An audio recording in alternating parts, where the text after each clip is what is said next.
The issues that bring us together are about the health of our forests, about trying to reduce the threat of fire in our forests. Speaking in Sisters, 2nd District Congressman Greg Walden is unveiling what he calls the next step in the Healthy Forest Restoration Act that he championed through Congress in 2003. I'm Steve Coffey, and this is Take 5 on News Talk 1110 KBND. Most of us are pretty sick and tired of the year after year of record-setting fires that eat up more than 52% of the Forest Service budget.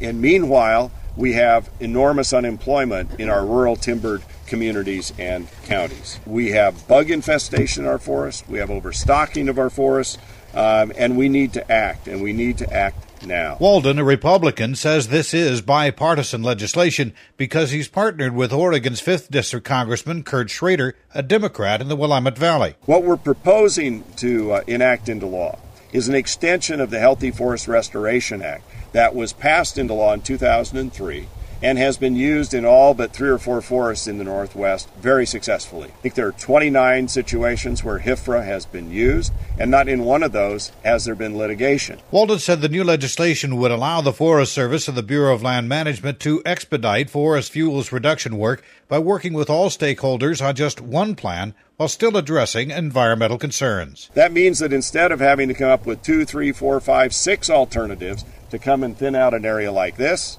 the Forest Service would come up with one action alternative and one no action alternative.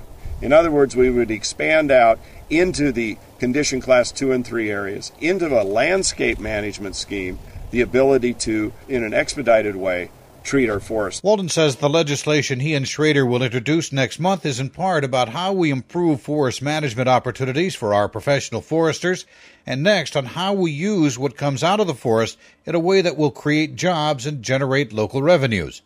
Walden says there is a market for using the woody debris to make processed wood pellets or blocks that can then be fired to produce energy. Meanwhile, the Forest Service and the BLM in Oregon, being on the progressive forefront of this activity, are looking at their new buildings and converting the heating source or establishing as a heating source the using woody biomass. Deschutes National Forest Supervisor John Allen confirms that the new Bend Fort Rock Ranger District headquarters will be using a pellet woody biomass boiler to heat the building. Well, we think it's a good idea for a number of reasons. That we think in the long run it'll lower our energy bills, and we do think it's setting a good example of how to use a renewable energy source to heat a federal building. Katie Lighthall from Deschutes County Project Wildfire likes how the new forest bill would help reduce the risk of catastrophic wildfire and would use the debris productively rather than just burn it in a slash fire. In the last 3 years, we've produced 250,000 cubic yards of woody biomass just from all of our projects,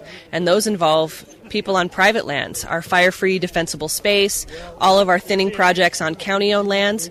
We're starting to produce some very large piles, and we're pretty committed to not burning that or adding to the landfill.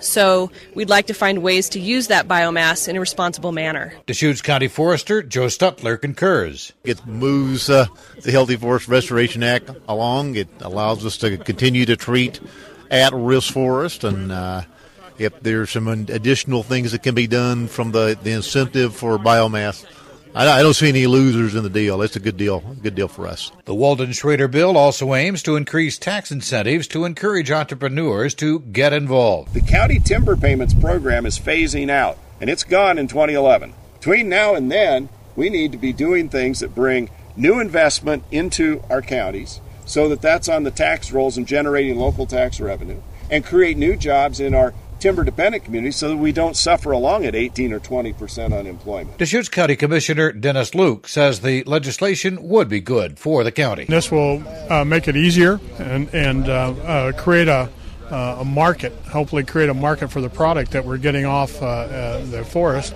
And the more material we can get off the forest, the better off we are. Right now, we're shipping the biomass clear over to Roseburg, and it'd be nice to be able to use it and create jobs here locally. Walden says the woody debris from forest management and fuels reduction projects is eventually disposed in slash burns anyway.